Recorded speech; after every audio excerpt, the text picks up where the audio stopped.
नमस्कार, मैं प्रिया और आपका स्वागत है पौराणिक कथा में। आज हम जानेंगे जगन्नाथ जी की मूर्ति का रहस्य। आखिर क्यों रह गए थे भगवान जगन्नाथ अधूरे? बलभद्र और सुभद्रा भी नहीं हुए पूरे। पुरी के जगन्नाथ मंदिर से जुड़ी कई मान्यताएं और रहस्य हैं जो हैरान कर देने वाले हैं। उड़ीसा के पुरी में जगन्नाथ मंदिर में स्थापित भगवान जगन्नाथ, बलभद्र और सुभद्रा की मूर्ति अधूरी है।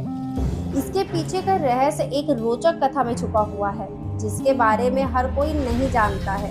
ऐसे में आइए विस्तार से जाने जगन्नाथ जी की मूर्ति क्यों रह गई थी अधूरी। उड़ीसा के पुरी में हर साल आषाढ़ मास के शुक्ल पक्ष की द्वितीय तिथि को भगवान जगन्नाथ की रथ यात्रा निकाली जाती है। रथ यात्रा में भगवान जगन्नाथ के साथ उनके भाई बलभद्र और बहन सुभद्रा का श्रृंगार करके भव्य रथों में बैठाकर यात्रा निकाली जाती है। पुरी की जगन्नाथ मंदिर की कई ऐसी मान्यताएं और कथाएं और रहस्य है जो लोगों को हैरान कर देते हैं। यही कारण है कि हर साल निकलने वाली इन रथ यात्रा में भी लोग दूर दूर से आते हैं। माना जाता है कि उड़ीसा के पुरी में भगवान जगन्नाथ के मंदिर में स्थापित मूर्तियां अधूरी है जिनकी लोग पूरी श्रद्धा पूर्वक पूजा करते हैं, लेकिन हर कोई जगन्नाथ जी की अधूरी मूर्ति का रहस्य नहीं जानता है।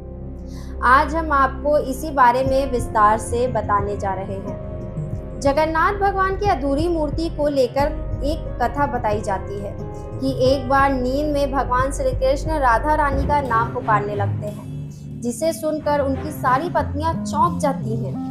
उनके मन में यह सवाल आता है कि आखिर श्री कृष्ण राधा रानी को अभी तक क्यों नहीं भूले हैं।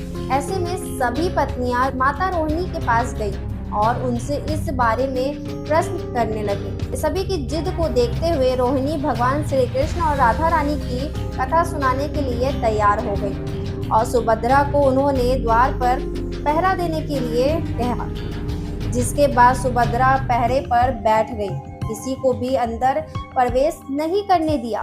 सभी बड़ी ध्यान से माता रोहिणी द्वारा सुनाई गई कथा को सुन रही थी, लेकिन थोड़ी देर ही बाद भगवान श्री कृष्ण और बलराम वहां पहुंच गए। सुभद्रा ने श्री कृष्ण और बलराम को द्वार पर ही रोक दिया और अंदर प्रवेश करने से मना कर दिया, लेकिन राधा रानी और श्री कृष्ण की कथा का आवाज बाहर तक सुनाई दे रही थी, जिसे सुभद्रा और बलराम श्री कृष्ण मुख्य द्वार पर खड़े होकर गौर से सुन रहे थे। कथा को सुनते सुनते तीनों की ऐसी अवस्था हो गई कि ध्यान से देखने पर भी उनके हाथ पैर ठीक से नहीं दिखाई दे रहे थे। इस अवस्था में देव ऋषि नारद आ गए और तीनों की अवस्था को देखकर एकदम से हैरान हो गए। उस समय नारद जी ने भगवान श्री कृष्ण से कहा, महाभाव में 3 मूर्तियों के रूप में आप समान लोगों को दर्शन देने के लिए भी पृथ्वी पर हमेशा विराजमान रहेंगे। इस बात को भगवान श्री कृष्ण ने स्वीकार कर लिया। इस बात को पूरा करने के लिए कुछ समय बाद राजा इंद्रधूमन एक कारीगर से या तीनों मूर्तियों को बनाने के लिए आग्रह करने लगे।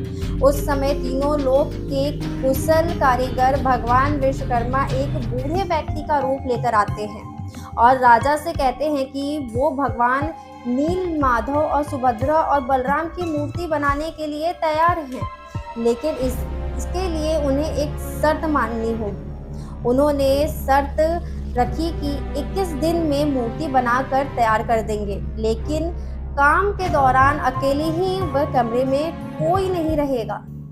इसी बीच कोई भी कमरे का दरवाजा नहीं खोलेगा। राजा ने इस बात को स्वीकार कर लिया और फिर भगवान विश्वकर्मा दरवाजा बंद करके मूर्तियां बनाने लगे। रोज कमरे से आरी, हथौड़ी, छैनी की आवाज आती थी। इससे लोगों को इस बात की संतुष्टि मिलती थी कि अंदर मूर्ति बन रही है, लेकिन एक दिन कमरे से आवाज आनी बंद हो गई। ऐसे में राजा परेशान हो गए कि उनके मन में तरह तरह के ख्याल आने लगे।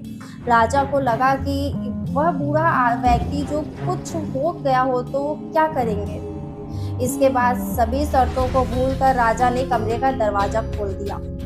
उसी वक्त भगवान वहां से गायब हो गए। उन्होंने देखा कि 3 मूर्तियां अधूरी बनी रखी हुई थी। राजा को यह देखकर पछतावा हुआ और इसे ही भगवान की इच्छा समझकर जगन्नाथ जी की और सुभद्रा की और बलभद्र की अधूरी मूर्ति मंदिर में स्थापित कर दी।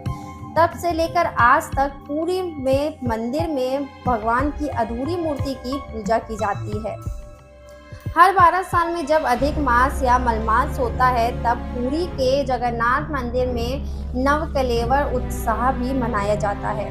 इसमें भगवान जगन्नाथ, सुभद्रा और बलभद्र पुरानी मूर्तियों को बदलकर नई मूर्तियां स्थापित की जाती है। इन मूर्तियों को नीम की लकड़ी से बनाया जाता है। इस त्योहार को जगन्नाथ भगवान के शरीर त्यागने और नया शरीर धारण करने का प्रतीक माना जाता है।